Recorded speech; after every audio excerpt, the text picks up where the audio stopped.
আরাআইতাল্লাযী ইউকাযযিবু বিদ্দীন, আল্লাহ বলেছেন, হ্যাঁ নবী, আপনি কি ওই সমস্ত লোকদেরকে দেখেছেন যারা দ্বীনকে অস্বীকার করে? এখানে দ্বীন দিয়ে উদ্দেশ্য হলো আদ-দ্বীন, এখানে দ্বীন দিয়ে উদ্দেশ্য হলো in the day of judgement, কিয়ামতের ময়দান।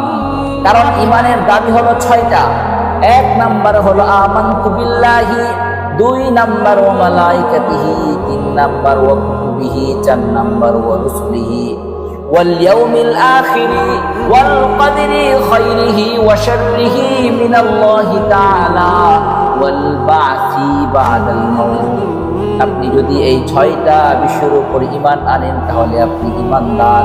আর যদি এই 6টা বিষয়ের উপর আপনি ঈমান আনতে না পারেন তাহলে আপনি পাক্কা ঈমানদার হতে পারবেন না। ঈমানদার হওয়ার জন্য আপনাকে এই 6টা বিষয়ের উপর ঈমান আনতে হবে, অথবা আপনি ঈমানদার হতে পারবেন